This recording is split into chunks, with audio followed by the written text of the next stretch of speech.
Miqtë e mi, ju përshëndes dhe juftoj sot në një episod të ri të programit Po Zot.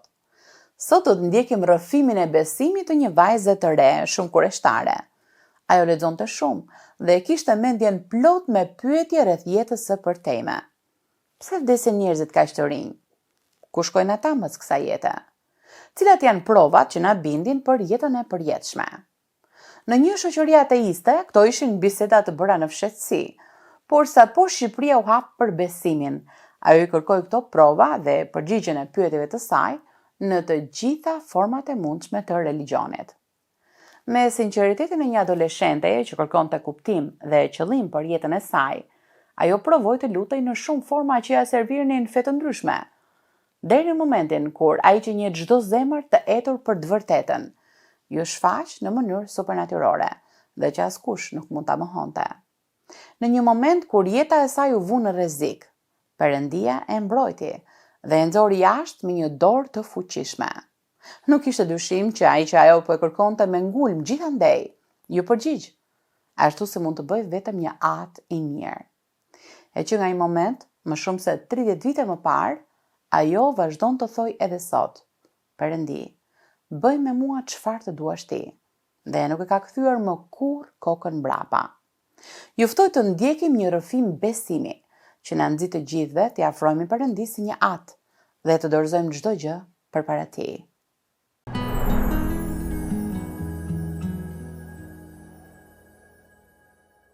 Unë jam Rudina Bakalli, kam lindur dhe jam rritur në Fier, edhe kam mbaruar studimet e larta për gjuhë dhe letërsi shqipe, dhe shërbej me një organizat të krishterë. Për gjatë viteve kam qenë në role të ndryshme, aktualisht shërbej me një ekip global dhe mbikëqyrë departamentin e inovacionit edhe strategjive digjitale në kontekstin e kishmbjelljes.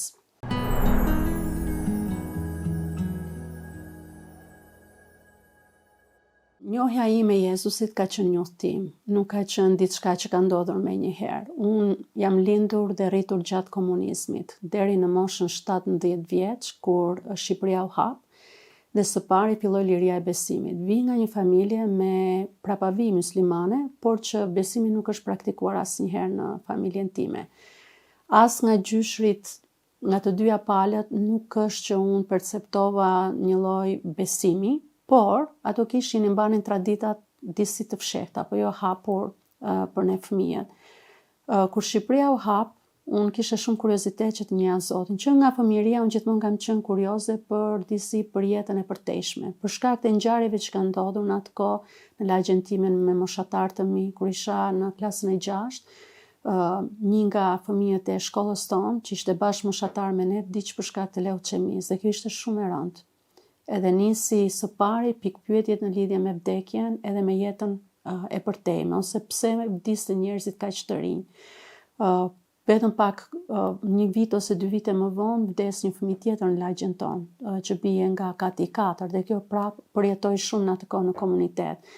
Unë pastaj kaloj një ftohje që më shkakton një paralizë faciale në klasën e 8, dhe mami me shoqet tek puna e këshillon që të shkojnë tek një plakë e vjetër që ishte në lagjen tonë, sepse ajo dinte disa gjëra. Mirë po mendoj që në atë kohë gjithçka ishte fshehur, edhe shkonte me miqësi, nuk bëhej hapur, kështu që ja gjetën nanën, shkojnë tek ajo, dhe këto ishin si elementet e parë që disi më shtyn mua të mendoja që ka diçka përtej kësaj që ne shohim, por nuk kisha, edhe isha kurioze.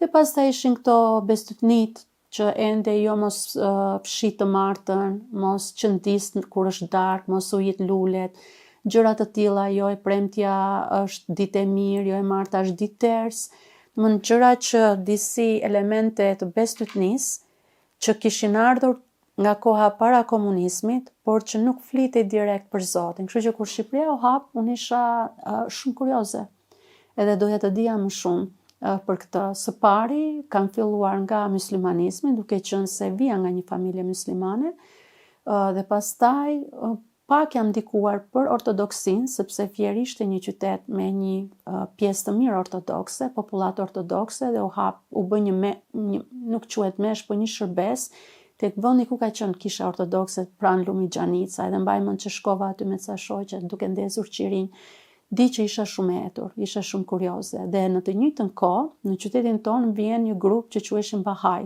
vinte shkollat huajt e parë, po ne deri në atë kohë nuk mund t'u afroheshim të huajve, për shkak të Apollonis, kishim mirëpasere turista në Fier, por nuk lejoj që t'u afroheshim, kështu që ne fëmijët qëndronim shumë larg. Edhe kjo ishte rasti i parë kur ne mund të shikonim nga afër të huaj. Na ftuan te biblioteka e qytetit, shkojmë, na kaloi një fletore, thonë nëse je Bahaj, do të bësh Bahaj, shkruaj emrin, sepse nuk kuptonim shumë në atë kohë. Dhe kështu nisi udhëtimi im pak këtu, pak atje, dhe kisha shumë pyetje. Dhe këtyre u drejtoja pyetjes si nga e dim ne që ka jetë pas vdekjes, që ka jetë të përjetshme, sepse s'ka ardhur asnjë të na tregoj që ka. Dhe ato ma shpjegonin disi me shtatzanin, me fëmijën kur është në barkun e nënës, që nuk është i vetëdijshëm që ka një realitet tjetër, derisa i del në realitetin tjetër. Dhe për mua ishte një argument mirë, ma mbushi mendjen disi, por prap nuk isha e kënaqur. Fillova të bëja ato rituale që ata na mësonin, të lutesha në kohë të caktuara, në pozicione të caktuara, duke u kthyer nga barri baulllaut edhe këto, por nuk shikoja përgjigje lutjesh. Ndërkohë shpirti im kërkonte që të fliste me Perëndin. Edhe mbaj mend që shikoja në natyrë, shikoja qiellin, edhe për mua ishte që Zoti ti je. Nuk e shpjegoj dot, por unë e di që ti je. Edhe në këtë moment, komshia ime vjen edhe më thotë që a e ke parë këtë reklamën për ca kurse anglisht? Edhe më jep atë reklamën, unë shkruaj. Ishte një kurs korrespondence për të mësuar gjuhën angleze nga një organizat në Angli. Dhe prej tyre kam marrë Biblën e parë, që kur e kam lexuar për mua ka qenë më ka shtangur, sepse ishte një botë krejt tjetër, nuk e kuptoja. I lexoja dhe nuk arrija, pyesja babin, çfarë do thotë kjo? Pse quhet Jezusi biri i Perëndis, qengji i Perëndis, biri i Zotit, të gjitha këto, dhe babi nuk dinte si të më shpjegonte, po më thoshte që ti pëlqen pralla, se unë lexoja shumë, isha fëmijë që lexoja jashtë mase, më pëlqente shumë libri. Dhe deri në 2 vite unë kam qenë shumë e ngatruar në udhëtimin tim, sepse unë isha mes gjithë besimeve fetare që isha ekspozuar, plus besimin le temi e trashëguar ose origjinën disi të trashëguar nga familja.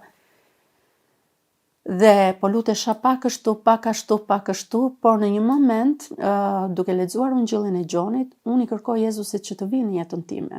I lutem Jezusit. Edhe në atë moment vjen dhe shkëputja ime nga grupet e tjera, për çështje logjistike, sepse filloj punë si përkthyese në një kompani greke dhe më desh që të tërhiqem gjithë verën, nuk pata mundësi që të shkoja më tek takimet e tyre, pastaj më doli universiteti, unë erdha në Tiranë. Shkova tek një nga këto takimet e këtij grupit edhe nuk u ndjeva rehat dhe nuk shkova më. Po për një vit unë nuk po shkoja as gjikundi, vetëm vazhdoja, lutesha në mënyrën time, gjëra që dija, dhe të krishterët për çudi shmangja, sepse në zemrën time kisha një rezistencë që ato nuk janë tolerant, se më thonë që vetëm Jezusi është rruga dhe ka shumë rrugë për te Perëndia. Pse këta thonë që është vetëm një rrugë, atëherë këta nuk janë tolerant. Në vitin 1993 më ndodhi një incident ku jeta ime u vu në rrezik. As nuk e kam shkaktuar, isha u gjenda në kohën e gabuar, në vendin e gabuar. Dhe aty pash që unë nuk mund të dilja para Perëndis. Ndjeva një rëndes, nuk mund ta shpjegoj me fjalë, po ishte një ndjesi e shenjtë. Që nëse unë vdisja atë ditë, unë nuk mund të dilja përpara tij. Pavarësisht se unë kisha një jetë shumë të rregull, isha nxënëse shumë e mirë, kisha një reputacion shumë të mirë, edhe mbaja veten që unë jam njeri i mirë moral, pse kam unë nevojë për Zotin edhe për faljen e mëkateve. Unë s'kam bërë ndonjë mëkat, kështu që kjo ishte pika e dytë rezistente ndaj krishtërimit. Dhe atë ditë më janë kujtuar disa vargje që unë kisha lexuar një pamflet që më ishte dhënë në rrugë nga të krishterë. Dhe vargjet ishin, a mundet një nën dhe një bab të braktisë foshin e vet, dhe nëse ato e braktisin, unë nuk do të braktis, ja të kam gdhendur në pëllëmbën e duarve të mia. Kështu që ishte edhe një varg tjetër nga Psalmi 51 që thotë më thirr në ditën e fatkeqësisë tënde dhe unë do të të çliroj dhe ti do të më përlëvdosh. Dhe unë aty u luta e thash, Zot, nëse ti je, nëse këto fjalë janë vërtet prej teje, të lutem më shpëto sot. Unë kam nevojë për ty. Zoti më nxori nga ajo situatë, më shpëtoi në mënyrë që vetëm ai mund ta bënte. Domethënë ishte shumë e qartë që ishte një ndërhyrje hynore. Jeta ime nuk u cënua, unë dola pa më prekur qimja e flokut, edhe unë nuk e harroj asnjëherë dhe asnjëherë nuk jam lëkundur në besimin tim për shkak të asaj që ka ndodhur dhe unë e kam parë Perëndin që më ka nxjerrë me një dorë të fuqishme dhe kam parë që Jezusi më shpërgjigjur në momentin më kritik të jetës time. Kështu që unë atë natë i kam thënë Perëndis para se të flija, Zot, sot më ke dhënë një jetë të dytë, më ke ruajtur, kështu që jeta ime që këtë jetutje të përket ty, bëj me mua çfarëdo që të duash ti, dhe nuk e kam kthyer asnjëherë kokën mbrapa. Pavarësisht pyetjeve që unë kisha, ato kanë ardhur më vonë. Dhe çfarë ka ndodhur? Gjëja e parë, përgjigjet e lutjeve. Nëse më përpara unë lutesha dhe nuk shikoja asnjë lloj ndryshimi, sa lutesha në emrin e Jezusit, gjërat ndodhnin. Ndodhin menjëherë dhe unë besoj që kjo nuk ndodh me të gjithë, por për shkak të situatës aq që ngatruar sa isha unë, kisha nevojë për dëshmi shumë të fuqishme të Perëndis që unë të sigurohesha që unë jam në rrugën e duhur. Dhe ky ishte ndryshimi i parë. Ndryshimi i dytë ka qenë falja. Dhe ne e dim që në kulturën tonë nuk falim shumë kollaj. Dhe kishte situata në jetën studentore me njerëz që kisha afër, që me të vërtetë isha shumë e lënduar. Dhe nëse dy shoqe, ju ishi 3 shoqe, 2 shoqe ishin zënë bashkë, ti duhet të mbaj një anë, duhet të vije me njërë, mos t'i flisje. Dhe unë fillova të falja dhe të bëja paqe me njerëzit që të tjerët thoshin nuk duhet i flasësh, duke vënë në rrezik që të mos më flisnin këto njerëzit e tjerë sepse mund më perceptonin si tradhtare. Por ne di atë që thoshte Ungjilli dhe kam përjetuar një paqe shumë të madhe, ose edhe kur më binin le të themi më qafë, unë përjetoja paqe, nuk zemrohesha si më përpara, nuk ndjeja një nevojë që unë duhet të mbroja veten, por kisha një paqe dhe njerëzit filluan ta vënë në re që unë isha një njeri tjetër, isha një njeri më i qetë, më i paqt, falja dhe nuk shkoja të më dilte e imja.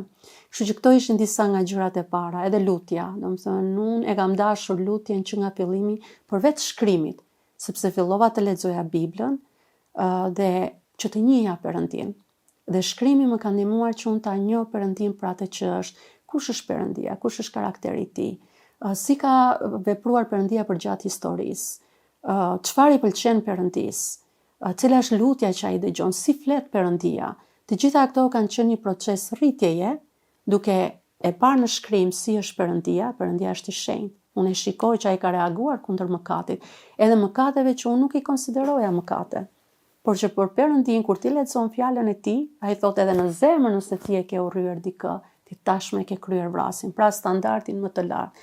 Dhe kështu hap pas hapi është ndërtuar, do të thosha, udhëtimi im me Perëndin, duke e njohur në shkrim, duke u bindur fjalës së tij, duke e përjetuar në lutje dhe pastaj duke parë dorën e tij duke u përgjigjur. Kam mbajt ditar që nga fillimi, dhe ditarët e mi janë plot me përgjigje lutjeje, sepse këto më duheshin edhe për familjen time, kur më thoshin që besimi yt është diçka e trilluar, ty të pëlqejnë prallat, dhe unë kisha të shkruara me data, isha lutur për familjen specifikisht, siç thuhet tek Filipianëve. Unë e merrja fjalën e Perëndis fjalë për fjalë.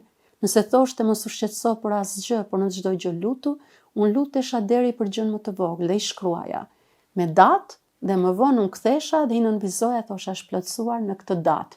Kështu që nëse dikush më thoshte mua që Jezusi është një përrallë dhe një legjendë ose besimi nuk funksionon, për mua besimi për mua është i gjallë. Unë lutem, unë nuk shkoj te Perëndia sepse ai le të themi më ushqen ose u përgjigjet lutjeve të mia. Por është një psalm që nuk më kujtohet tani referenca që thot: O Zot, unë të kam thirrur ty dhe ti më je përgjigjur. Prandaj unë do të besoj në ty. Unë të kam thirrur nëse më përpara unë e thërrisja, po thërrisja Zotin e gabuar, Zotin jo të vërtet, dhe unë nuk merrja përgjigje, Jezusin unë e thras, sepse kur e kam thirrur, ai është përgjigjur. Prandaj unë vazhdoj dhe thërras.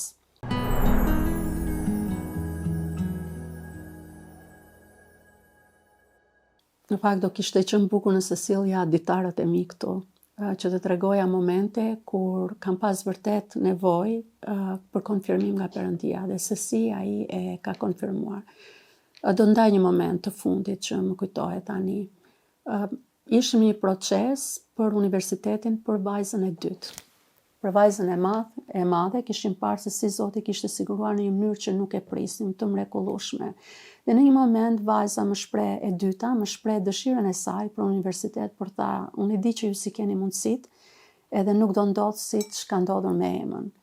Dhe në atë moment unë i them, lutu, sepse Perëndia aty qiellor ka gjithçka, ka gjithë universin. Ndoshta ne nuk kemi, por Perëndia ka gjithçka. Kështu që ti lutju atij, që ai ta hap rrugë dhe të bëj vullnetin e tij. Lutu çdo ditë, lutu për favor, lutu për një mrekulli dhe lutu që Zoti të sigurojë për ty atë ëndër që ajo kishte.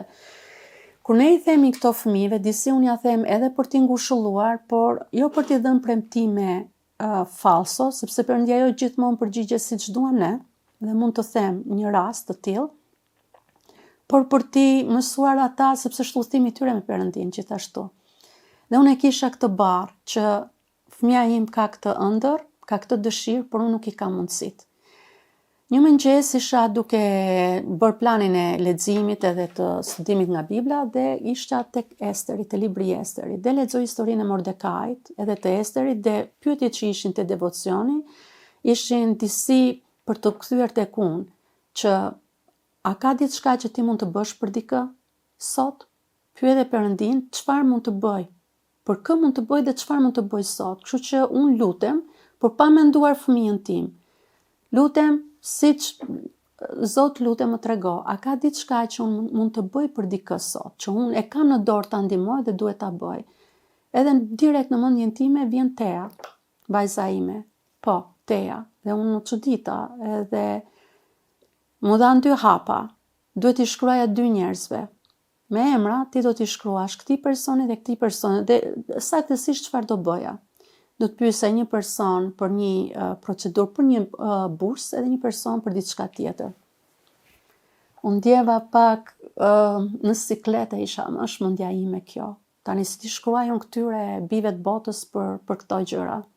Thjesht do merrja informacion, kjo ishte, merr informacion. Por thash, okay Zot, unë luta prapë dhe ishte ti do bësh këtë hap. E thash, okay Zot, nuk jam e sigurt a është mendja ime që i thot këto gjëra apo je ti, por unë do t'i shkruaj. Kështu që i shkrova të dyve, i pari konfirmon, sjell informacionin që duhej, do më disi më thot që po, kjo është, mund të vazhdosh në këtë drejtim, edhe i dyti përgjigjet e thot që personi që e kishte këtë informacion ose këtë burim në fakt ka dalë në pension. Edhe por tha unë do lutem për këtë situatë edhe unë isha, okay Zot, unë e dëgjova qartë që duhet i shkruaj këtij personi. Ky personi ka dalë në pension, po pse duhet t'i thosha unë këtij? Pastaj një javë ai shkruan, edhe thot Rudina, ku jeni me këtë proces dhe këto? Edhe ai pastaj u bër ura lidhse që mundsoj lidhen me një bursë që nuk e dija fare. Kështu që ai ishte konfirmim që unë nuk isha dëgjuar gabim. Edhe ajo bindja ime e çmendur ishte në fakt ishte hapi i dur. Tani, kur them situata të tilla, unë e di që duhet të kemi shumë kujdes, sepse ndonjëherë ne mund të dëgjojmë gjëra që mendojmë që Perëndia na thot, edhe ndoshta i ka thënë mendja jonë. Por në këtë rast mendoj që ishte biblike, çfarë kisha unë në dorë. Për mua ishte thjesht të pyesja dikë, domethënë kush di ta bëj të mirën dhe nuk e bën mëkat. Kështu që në këtë rast unë nuk kërkova mund të bësh të gjë për mua ti të sigurosh. Unë kërkova informacion. Kaq ishte hapi. A është biblike? Është biblike. Dhe pastaj Perëndia, sepse ajo ishte rruga që unë të shkoja te burimi. Nëse unë nuk do kisha marrë atë hap, nuk mendoj që ajo do të ishte sot atje ku është. Dhe kjo na tregon për bindjen. Edhe një rast i fundit tani, isha në një konferencë edhe do blija biletën. Isha në mëdyshje për biletën. Gjej një bilet që ishte pak më e lirë se sa ajo që unë do blija, por kishte udhëtimi më të gjatë. Ishte një 7 orë që duhet të rrija në një aeroport. Edhe unë sapo kaloja një viroz. Po kur e pash biletën e lirë, thash, të blej këtë biletën. se është më lirë. Por pastaj po mendoja që jo, më mirë të blej këtë që është 1 orë e gjysmë udhëtimi direkt dhe të ruaj energjinë, sepse do drejtoja disa workshop. Në fakt, nuk isha sëmurur në momentin që kam bler biletën. Se ky është pika kyçe, se tash po kaloja virozën. Kështu unë blej biletën si 3 javë para udhëtimit, 1 javë para, edhe kisha gjithkohën, sepse kur po lutesha e ndjeja që jo, ti duhet të blesh këtë bilet, 1 orë e gjysmë.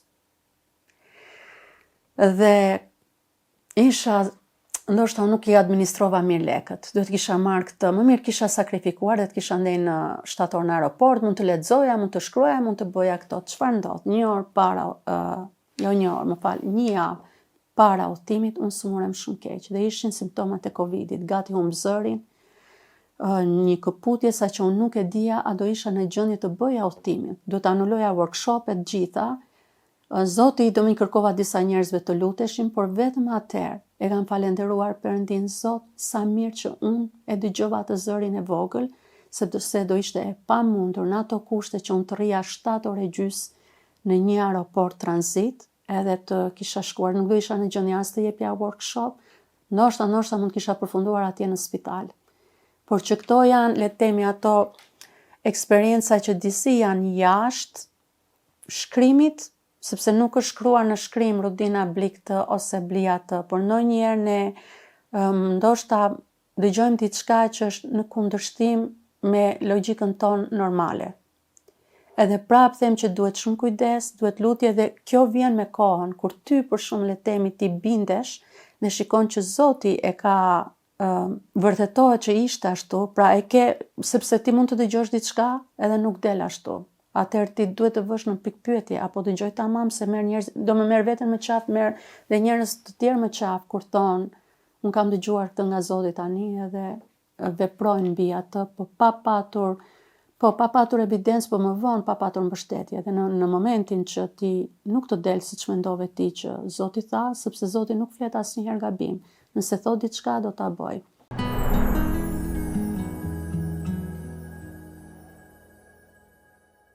Te shkrimi ne njohim kush është Perëndia. Çdo gjë që unë mendoj se po ma thot Perëndia, duhet të reflektoj kush është Perëndia në shkrim. Nëse unë nuk e njoh Biblën, shkrimin, unë nuk e njoh Perëndin, sepse Bibla është fjala e zbuluar. Aty na ka zbuluar Perëndia karakterin e tij dhe si ka punuar për gjatë viteve, por karakteri i tij është më shumë, si punon Perëndia. Unë e di që Perëndia punon jashtë kornizave tona dhe jashtë logjikës njerëzore. Jezusi erdhi tek ne si një njeri, në formë njeriu.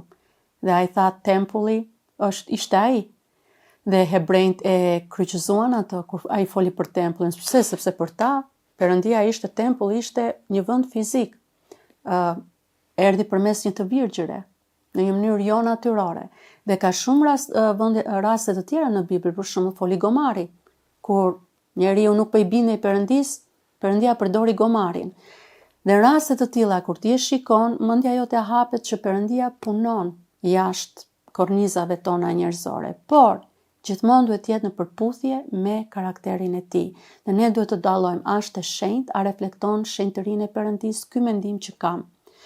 Vullneti i tij është të falë. Nëse unë po dëgjoj diçka tjetër që nuk reflekton faljen e Perëndis, atëherë nuk është nga Perëndia.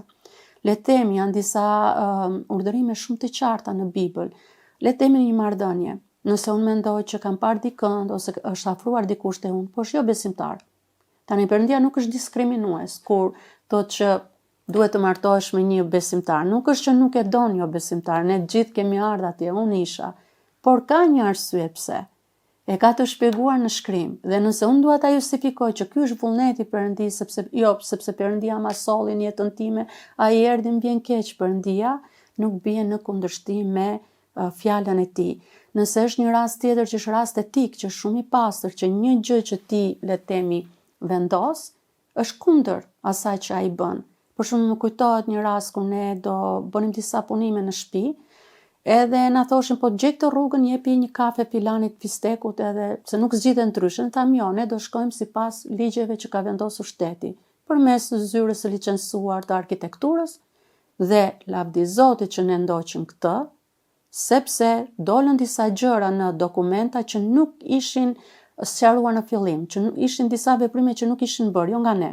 Kështu që ne duhet të shkonim edhe njëherë të ktheheshim mbrapa për të kryer disa veprime notariale që nuk ishin bërë në momentin e dur. Nëse ne kishim ecur në mënyrën tjetër, do ta kishim marrë vesh sot e kësaj dite, do kishim patur një problem shumë të madh. Prandaj është tepër e rëndësishme që ne dim çfarë thot fjala e Perëndis, që unë të di apo dëgjoj nga mendja ime, nga çfarë thot mendja ime, arsyetimi im njerëzor, apo çfarë Perëndia reflekton karakterin e tij.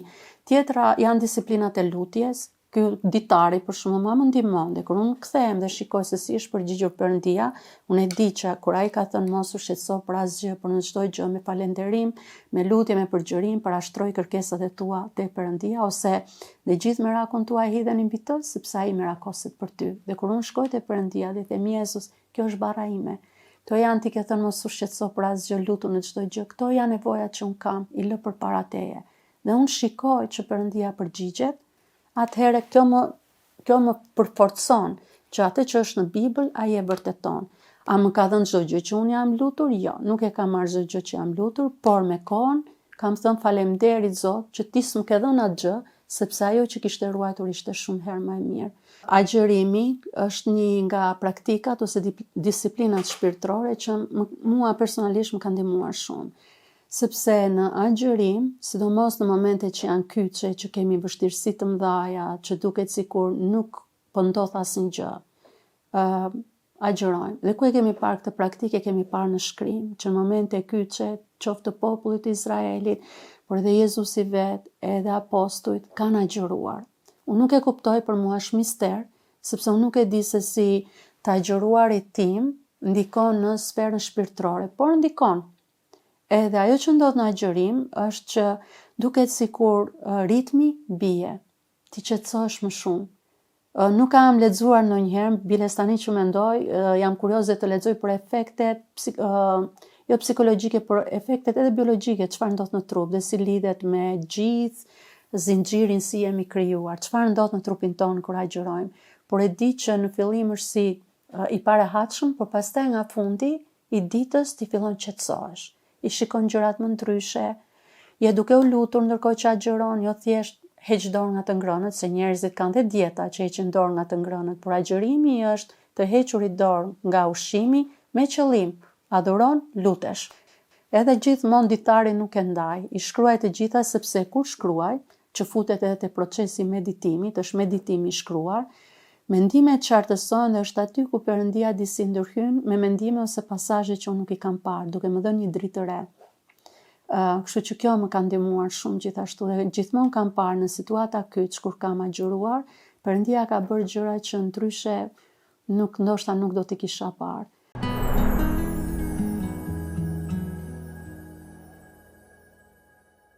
Ka qenë një moment që ka qenë moment kyç në mënyrën se si unë e kam parë Perëndin. Edhe pse më përpara ka qenë një libër i një autori, Adrian Rogers, një nga pastorët dhe folsat e mirënjohur amerikan, i cili nuk jeton, po ai disi më ka formsuar kur unë jetoja në Kosovë në vitet pas lufte. Edhe e ndiqja atë në një kanal televiziv, kështu që më ka pëlqyer jashtëmase se ka pasur një mësim shumë të themeluar në shkrim, por njëkohësisht njihte edhe punën e Perëndis, këtë punën disi të mbinatyrshme, nëse do ta quajmë kështu, sepse është mbinatyrshme.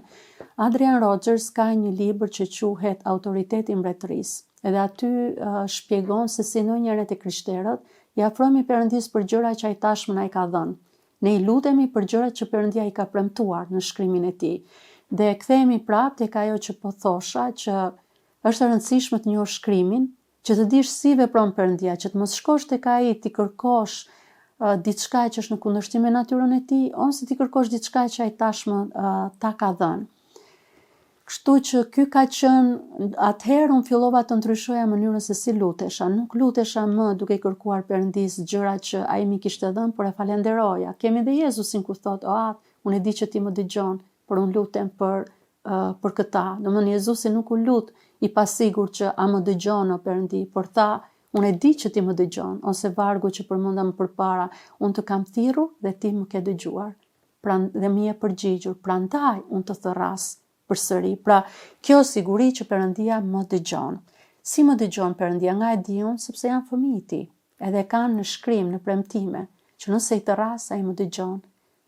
Nëse do më thënë eja tek unë me barën tënde dhe unë do të bëj këtë, do t'jap çlodhe. Pra i kemi premtimet, prandaj është e rëndësishme shkrimi. Por, siç përmenda më përpara, ka ndonjëherë situata të tjera që Perëndia të flet në mendimet e tua jashtë kësaj që është le të themi në jo jashtë shkrimit, por në ditën tënde, do të thënë në përditshmërinë tënde, në kontekstin tënd. Disi ta them në mënyrë të personalizuar si fëmia e tij. Më ka ndodhur që kam qenë në një udhtim në Amerikë dhe në atë udhtim, në sa kujtoj ka qenë udhtimi im i parë atje. Fëmijët ishin të vegjël, më kishin dhënë një listë të gjatë me gjëra, karamele, çokolata, gjëra që unë t'i blija. Çdo ditë më shkruanin. Mami, a i bleve? Dhe unë i thosha, nuk kam shkuar akoma, sepse kemi qenë në trajnime, sot nuk patëm kohë. Por do shkoj nesër, të nesërmen. Mami, a i bleve? Unë prap, jo më vjen keq, as sot nuk shkuam dot, por nesër do të shkojmë. Dhe kjo ishte disi si 4 ditë që isha atje në Orlando, ata do më shkruajnë ditë për ditë, mami a shkove. Dhe unë, sot nuk shkova dot se nuk gjetëm makinë, por nesër patjetër do shkojmë, sepse dinim se do ktheheshim, edhe i kishim bërë ato planet. Dhe atë ditën e fundit, në mëngjes ka qenë vrenjtur, mua më pëlqen shumë natyra, edhe aty në atë mikrobuzin ku ishim duke shkuar nga hoteli, po shikoja jashtë, ishte ditë e vrenjtur, po lutesha, po meditoja dhe një mendim që më ndërpret e thot, Rudi, si ndihesh kur fëmijët e tu të shkruajnë çdo ditë dhe të thonë, mami, a e gjete këta, a e bleve këta? A i natosësh? Jo. Si ndihesh kur shkon atje tek marketi i madh, edhe ti shikon nga një robë për secilën, ti shikon ngjyra të tjera për teën, ngjyra të tjera për emën, ngjyra të tjera për djalin. A mërzitesh? Jo. Po si ndihesh kur kthehesh në shtëpi dhe hap valixhen, edhe ata marrin ato gjëra? Sot ndjem shumë gëzim, ndjem shumë e lumtur. Pse? Sepse e di që ata do gëzojnë shumë. Mua akoma më prekem kur e mendoj, dhe ishte atëherë, pse ti vjen tek unë, sikur unë nuk dua të siguroj për ty?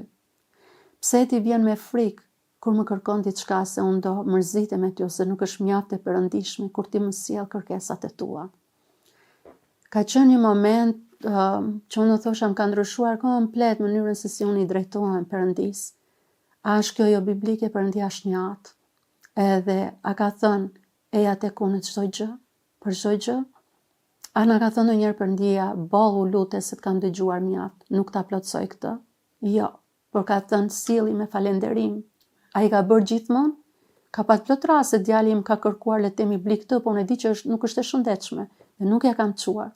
Por ky moment, duke u nisur nga unë si prind, dhe më ka mësuar shumë gjëra Perëndia thjesht nga të qenurit prind, dhe kur u ktheva, unë i kam shkruar se në atë kohë ne nuk ishim akoma apartamentin ton, kishim një kohë shumë të gjatë me qera, ishin disa gjëra, ishte një dëshirë e zemrës time që unë po lutesha. Edhe atje i kam shkruar, edhe ishte si e do shtëpinë në mendjen time, duke u nisur Perëndi, më pëlqen një apartament me shumë dritë. Më pëlqen një apartament që ka hapësirë sepse unë kam qejf të ftoj njerëz në shtëpi. Kam dëshirë që ne të mirëpresim njerëz siç na mirëpresin ne. Dua të jetë një lagje të qetë. Domethënë unë isha duke si fëmijë, edhe nuk dua sinqerisht, nuk do doja të ngrej një teologji që Perëndia është llampa jon magjike. Nuk po them këtë, por si një fëmijë, duke shkuar te ati ime, duke i shpreh, dua që të ketë shumë dritë, dua të ketë pamjen e lirë në atë kohë në Tiranë, aty ku jetonim ne i mbyllim të gjitha, sepse ndërtesa tjetër ishte vetëm pak metra larg dhe nuk kishte privatësi. Unë kisha sikletë ku nderja rroba.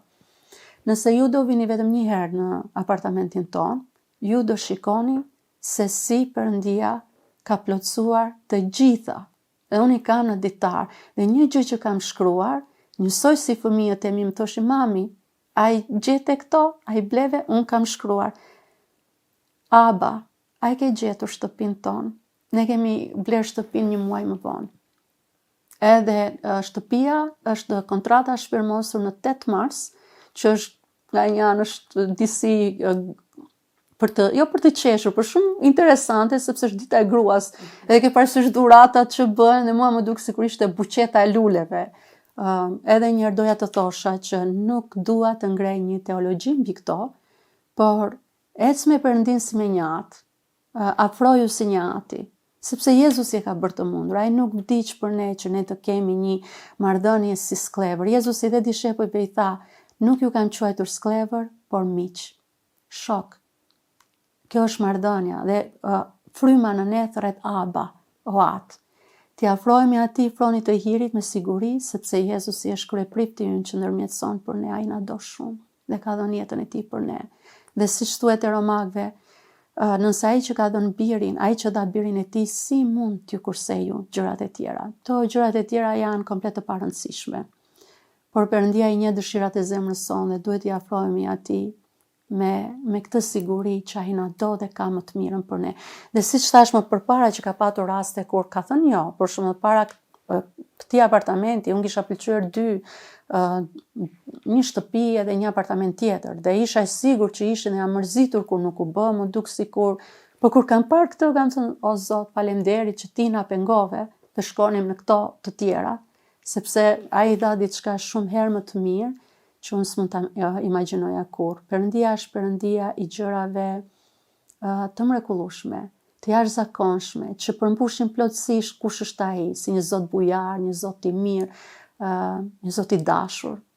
Nuk jep ai më pak sepse është në karakterin e tij. Ashtu si ne kur bëjmë një dhuratë, nuk mund të jap më pak se ç'jam si person. Nëse jam një person bujar, unë dhurata ime gjithmonë do përfaqësoj atë që unë jam një njeri bujar.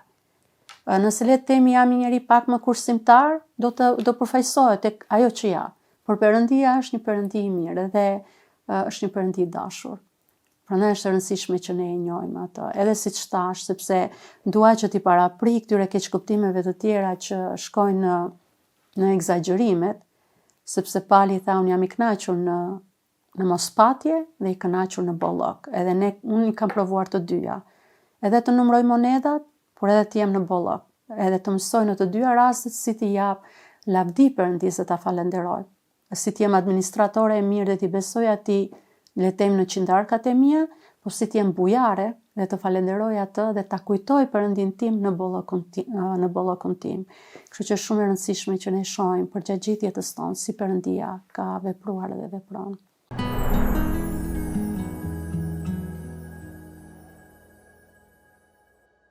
E para, shkrimi. Lexoje shkrimin. Mos e lexo si një detyrë fetare. Nuk fiton asgjë Perëndia se ja lexove librin e tij. Është si një autor, kur unë ja lexoj veprën e tij, okay, i bëhet qefi, por Perëndia nuk është si njeriu që, domethënë, ti bëhet qefi ose ti rritet, le të themi, vetë vlerësimi nga komplimentet e mia ose se ja lexova un librin. Jo, Perëndia nuk ka nevojë për asnjë gjë. Ne kemi nevojë për të. Dhe kam nevojë ta lexoj shkrimin, pse? Sepse është zbulesa e Perëndisë. Aty ai më ka shfaqur ku është. Pastaj kultivo lutjen. Studioje Biblën, i pjesë e një grupi të vogël, sepse duke parë dhe të tjerët që kanë më shumë vite, më shumë eksperiencë, ne mësojmë dhe nga gabimet edhe nga sukseset e të tjerëve, edhe mprehemi. I pjesë e kishës lokale, sepse duke qenë në bashkësinë e besimtarëve të tjerë, ne rritemi dhe forcohemi dhe mësojmë nga njëri tjetri, por dhe mbajmë barrat e njëri tjetrit. Dëgjojmë këtë këshillën kur kemi nevojë. Lutjen mendoj që e thash, lutu në çdo gjë. Unë do sugjeroja mbaj një ditar lutje se të ndihmon më vonë kur ti kthehesh e shikon që Perëndia të ka dëgjuar, madje edhe për gjëra që ke harruar, që i ke thënë. Agjëro në momentet më kyçe, më kritike, mos u panikos, agjëro. Prit në Zotin, lexo. Nëse nuk ndihesh akoma, unë do thosha agjëro derisa të ndjesh paqen. Të paktën kjo ka qenë praktika ime, ose lexo në lidhje me agjërimin, pyet një pastor, një drejtues shpirtëror, çfarë të këshillojnë në lidhje me agjërimin. Edhe gjithmonë për njerëzit që kanë probleme shëndetësore duhet të kenë parasysh, mos të marrin hapa që janë drastike dhe fatal për shëndetin e tyre. Ndonjëherë unë agjëroj vetëm nga mëngjesi deri në mbrëmje, për shkak të situatës shëndetësore, kështu që me kujdes edhe këtë, gjithmonë duke lexuar, duke pyetur. Pyet miq të mirë, rrethohu nga këshilltar të mirë, siç thohet tek fjalët e urta, lufta e mirë bëhet në prezencën e këshilltarëve të mirë, që të sigurohesh që ajo njoja jote e Perëndis po të konfirmohet. Ditari disi i lutjes konfirmon përgjigjet e Perëndis. Këshilltarët e mirë konfirmojnë ose sfidojnë keqkuptimet që unë kam për Perëndin. Edhe për këtë, me shumë kujdes, se ndonjëherë ka letemi ekstreme, ndonjëherë në trupin e Krishtit ne shkojmë në ekstreme, ose këtu Perëndia s'punon fare, vetëm shkrimi, ose shkojmë këtu që janë zbulesa dhe punë që janë komplet jashtë shkrimit, kështu që ne duhet vim në qendër. Gjëja më e mirë është dhe shumë e rëndësishme t'i dëgjojmë të dyja palët, edhe të shikojmë mos kam ndonjë gjë që ndoshta unë nuk e kuptoj tamam, edhe kam kufizuar veten time në kuptimin e Perëndis. Edhe pastaj kur kemi këto mendimet që mendoj unë që Perëndia më foli, ulu në shkrim, shkruaje ç'a mendon ti se të ka folur dhe ulu në shkrim dhe shikoje, a konfirmohet kjo me karakterin e Perëndis, kush është Perëndia, dhe mbaj një njerëz të afërt, kush është mentori ose mentorja, dhe thua shiko, mendoj që në kohën time me Perëndin kam dëgjuar këtë. Edhe dëgjoj çfarë të thot. Por edhe për mbajtje llogarie, sepse nëse 2-3 herë, 4-5 herë, 6 herë ti mendon që ke dëgjuar, po nuk ka ndodhur asgjë, jo vetëm në moment, por edhe pas sa kohësh, atëherë mendoj që është e nevojshme.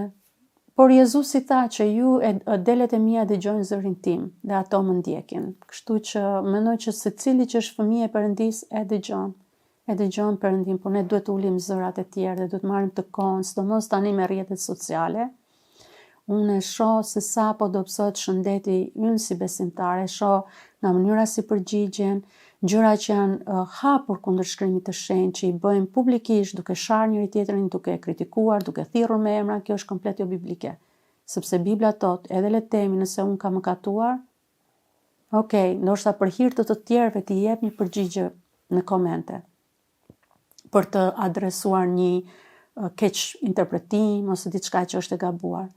Por atë motër ose vlla merre më vete, fol me të më vete, me mesazhe, lë një takim, një kafe, por jo të ham njëri tjetrin në publik, sepse në fund fare çfarë bën? Dëmton dëshmin ton, dëmton kishën, të tjerët që shohin e thot Pali, se më duket sikur dola nga tema tani, po e thot Pali që për gjyqet, po thuhet edhe te Ungjilli, domethënë ju shkoni në gjyq me vllain tuaj, dëgjojnë, edhe nuk e lavdron Perëndin, ose duam të fusim gjërat në rrogoz, por përpiqu ta zgjidhësh, të ka dhënë Perëndia një strategji. Si do të merresh me konfliktin? Mos e çon, mos ka përce hapat, sepse sa herë ka përcejm hapat, i hapim më shumë të lashe vetes edhe bëjmë edhe më të madhe, gjithçka e bëjmë më të madhe. Prandaj është e rëndësishme shkrimi, unë besoj shumë erdhem shkrimi. Je besimtar i ri, lexo shkrimin. Dëgjo predikime, ka burime plot tani, sigurohu që po dëgjon njerëzit e dur, se shumë e rëndësishme kë po dëgjon. Pyet njerëz që i beson, pastore, njerëz të tjerë, pyet. Kë do më sugjeroje? Dua të mësoj për këtë, çfarë do më sugjeroje? 2-3 libra, 2-3 podcaste, 2-3 web faqe, blogje, por ki shumë kujdes se me çfarë pe ushqen, sepse atë gjë që ti po fut tek truri yt, ajo gjë pastaj do të drejtoj si e jeton jetën, si jeton marrëdhëniet, si analizon gjërat, prandaj është shumë e rëndësishme që ne ngelemi tek mësimi i shëndosh, doktrina e shëndosh edhe shkrimi.